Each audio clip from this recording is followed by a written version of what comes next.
Halo adik-adik, kembali lagi bersama kakak Niken Utami, mahasiswi pendidikan sosiologi Universitas Sultan Ageng Tirtayasa. Di video kali ini, kakak akan memberikan materi sosiologi yaitu perbedaan, kesetaraan, dan harmoni sosial. Sebelum kita ke materi inti, kakak akan menjelaskan terlebih dahulu tujuan pembelajaran kita pada kali ini. Yang pertama yaitu memahami konsep perbedaan dan kesetaraan sosial. Yang kedua, memahami konsep harmoni sosial. Yang ketiga, mengidentifikasi perbedaan dan keragaman sosial yang ada di masyarakat. Dan yang keempat, memahami arti penting prinsip kesetaraan untuk menyikapi perbedaan sosial demi terwujudnya kehidupan sosial yang damai dan demokratis. Untuk di pertemuan kita pada kali ini, kakak hanya akan membahas satu submateri saja, yaitu berkaitan dengan perbedaan sosial.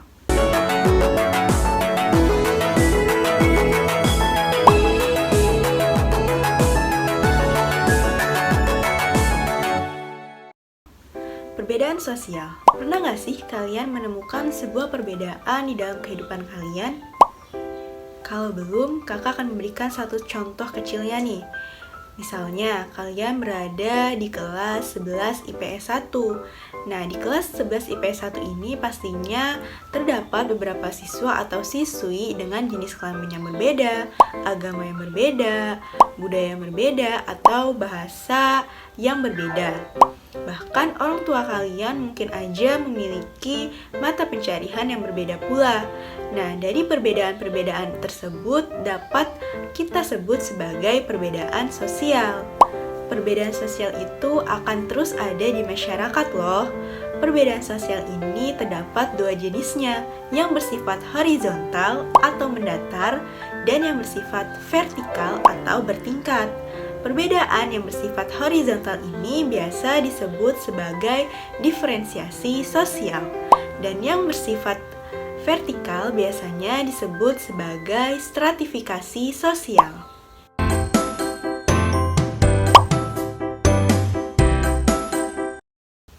Diferensiasi sosial. Apa sih yang kalian ketahui tentang diferensiasi sosial? Ya, tepat sekali. Diferensiasi sosial merupakan perbedaan anggota masyarakat secara horizontal. Artinya, pembedaan ini masih memiliki derajat atau tingkatan yang sama. Menurut ahli sosiologi Surjono Sukanto, hal ini merupakan bentuk dari variasi pekerjaan, prestise, dan kekuasaan kelompok dalam masyarakat. Artinya, diferensiasi itu bisa menunjukkan keberagaman yang dimiliki suatu bangsa. Seperti bangsa Indonesia nih, memiliki keberagaman suku, bahasa, agama, budaya, dan lain sebagainya. Nah, keberagaman tersebut bersifat horizontal, tidak ada yang lebih tinggi ataupun lebih rendah. Diferensiasi sosial ini dapat ditandai dengan ciri fisik dan budaya. Ciri fisik dapat dilihat dari penggolongan manusia berdasarkan fisik yang tampak seperti bentuk rambut, mata, bibir, hidung, warna kulit, ataupun wajah dan tinggi badan. Sedangkan ciri budaya menyangkut perbedaan nilai-nilai yang dianut, seperti kepercayaan, sistem kekeluargaan, adat istiadat, dan lain sebagainya. Bentuk-bentuk diferensiasi sosial yang pertama yaitu diferensiasi sosial berdasarkan jenis kelamin dan gender.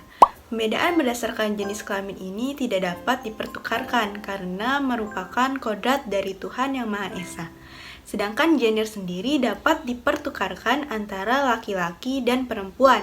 Artinya, sikap, sifat, dan peran sesuai gender dapat berlaku. Sebagai contoh, membesarkan anak bukan lagi tugas perempuan. Laki-laki kini juga dapat bertugas untuk membesarkan anak. Begitu pula mencari nafkah, sekarang dapat juga dilakukan oleh perempuan. Yang kedua yaitu diferensiasi berdasarkan ras. Ras merupakan pengelompokan masyarakat berdasarkan ciri fisik, seperti rambut, wajah, bola mata, bentuk hidung, warna kulit, dan sebagainya. Nah, perbedaan ras ini bersifat horizontal, tidak ada yang lebih tinggi ataupun dianggap lebih rendah. Yang ketiga yaitu diferensiasi berdasarkan suku bangsa atau etnik. Suku bangsa ini terbentuk karena kesadaran individu yang ditandai dengan adanya kesatuan pada karakteristik, pola perilaku, adat istiadat, asal-usul, serta kebudayaan. Bentuk suku bangsa di Indonesia ini sangat beragam dan memiliki ciri khasnya sendiri, sehingga suku bangsa tidak dapat dijadikan sebagai patokan bahwa individu memiliki derajat yang tinggi karena berasal dari suatu suku bangsa tertentu. Seperti suku Jawa tidak bisa dianggap kedudukannya lebih tinggi dari suku Sunda. Yang keempat yaitu diferensiasi berdasarkan mata pencaharian. Diferensiasi ini merupakan pengelompokan berdasarkan jenis pekerjaan. Yang kita tahu seperti profesi ataupun pekerjaan itu memiliki fungsinya masing-masing sesuai dengan tingkat kesulitannya masing-masing. Hal ini dikarenakan profesi merupakan kegiatan yang membutuhkan keahlian khusus, sehingga setiap profesi tidak dapat dijadikan sebagai faktor pembeda yang menentukan bahwa individu dengan profesi tertentu memiliki derajat yang lebih tinggi. Kita tidak bisa beranggapan nih bahwa profesi seorang dokter ini memiliki derajatnya yang lebih tinggi dari seorang petani, karena masing-masing profesi tersebut memiliki keahlian yang berbeda. Yang kelima yaitu diferensiasi berdasarkan agama. Diferensiasi ini merupakan pengelompokan masyarakat berdasarkan agama atau kepercayaan.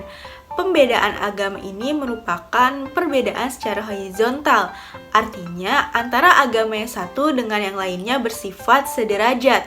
Semua agama pastinya mengatur serta mengajarkan kebaikan. Agama juga mengatur hubungan baik antara manusia serta hubungan manusia dengan Tuhannya yang diyakininya, sehingga agama ini tidak memiliki kedudukan yang paling tinggi sampai dengan yang paling rendah. Semuanya sejajar.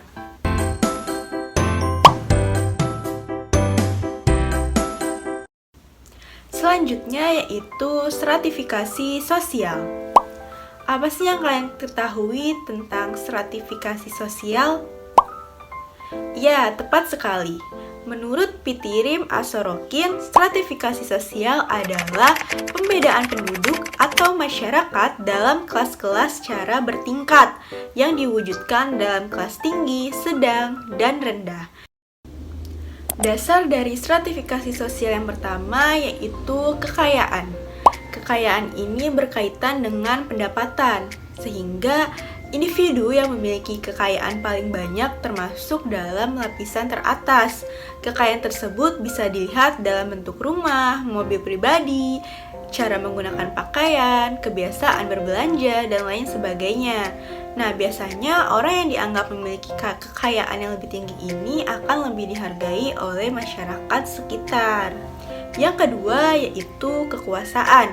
Kekuasaan ini berkaitan dengan kemampuan seseorang untuk menguasai pemerintahan berdasarkan kewibawaan, kewenangan, karisma, atau kekuatan fisik. Seseorang yang memiliki kekuasaan ini akan mempunyai wewenang yang besar, sehingga akan menempati lapisan atas. Dalam hal ini dicontohkan dengan kehidupan para raja, di mana mereka memiliki kekuasaan yang absolut dalam kehidupannya. Raja dan keluarga serta keturunannya akan berada pada lapisan paling atas yang dihormati oleh rakyatnya. Yang ketiga adalah kehormatan.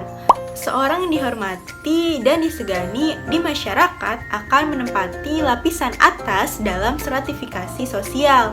Biasanya yang mendapat tempat di atas itu adalah golongan tua atau mereka yang pernah berjasa. Demikian juga para pemimpin agama. Nah, mereka ini akan sangat dihormati oleh para umatnya. Bahkan perilakunya akan dijadikan sebagai teladan dalam kehidupan sehari-hari. Yang keempat yaitu keturunan. Status sosial dalam masyarakat ini dapat diperoleh melalui kelahiran. Contohnya, dalam masyarakat feodal, anggota masyarakat dari keluarga atau keturunan raja atau mungkin kaum bangsawan akan menempati lapisan paling atas. Yang kelima yaitu pendidikan atau ilmu pengetahuan. dalam kehidupan masyarakat yang modern ini, orang yang memiliki keahlian atau berpendidikan akan mendapatkan penghargaan yang lebih tinggi dibandingkan orang yang tidak memiliki keahlian ataupun pendidikan yang kurang.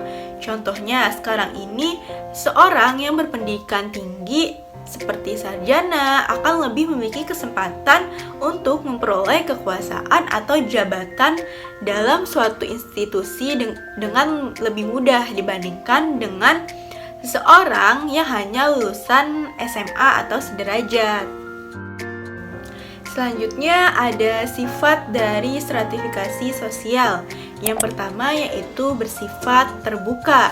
Nah, di sini udah ada gambarnya nih. Sistem lapisan sosial terbuka ini mempermudah kesempatan anggota masyarakat yang memiliki kecakapan atau keahlian untuk naik pada lapisan atas maupun masuk ke lapisan sosial bawah karena mengalami penurunan prestasi. Artinya, dalam stratifikasi sosial terbuka ini, setiap individu bebas untuk memiliki kedudukan yang lebih tinggi atau turun pada kedudukan yang lebih rendah. Contohnya, seorang karyawan yang memiliki jabatan yang lebih tinggi menjadi manajer karena ia memiliki kepribadian yang rajin dan loyal. Artinya, dari individu itu memiliki keinginan untuk memiliki kedudukan yang lebih tinggi sehingga ia mampu merubah kedudukannya di masyarakat. Yang kedua yaitu bersifat tertutup.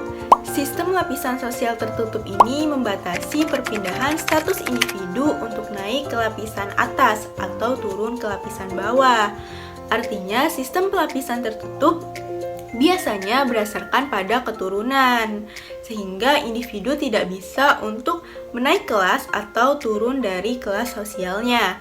Contohnya adalah sistem kasta pada masyarakat beragama Hindu. Sistem kasta tersebut sudah ada sejak kehidupan sosial dilahirkan. Adanya sistem kasta ini membuat lapisan terendah tidak bisa naik ke atas ataupun sebaliknya. Yang ketiga yaitu sistem stratifikasi sosial campuran. Artinya, sistem stratifikasi campuran ini membatasi kemungkinan seseorang untuk berpindah strata pada bidang tertentu, tetapi tetap membiarkannya atau memperbolehkan individu tersebut untuk melakukan perpindahan lapisan pada bidang lainnya. Contohnya, pada masyarakat Bali yang masih menganut sistem kasta dalam kehidupan sosial budayanya, ia tidak bisa berpindah kasta. Namun, dalam bidang ekonomi, siapa saja boleh berkompetisi. Hal itu berarti di sini terjadi keterbukaan dalam bidang ekonomi tanpa memandang seseorang berasal dari kasta apa. Sekian materi perbedaan sosial yang dapat kakak sampaikan. Untuk submateri kesetaraan dan harmoni sosial akan kita bahas pada pertemuan berikutnya. Kemudian, untuk mengulas kembali materi yang sudah kakak sampaikan, kakak memiliki beberapa soal review. Kalian bisa mengakses soal tersebut pada link yang sudah kakak sediakan di dalam link deskripsi video. Link tersebut silahkan kalian klik, kemudian kalian kerjakan beberapa soalnya. Sekian yang dapat kakak sampaikan, kurang dan lebihnya mohon maaf. Sampai bertemu di video selanjutnya.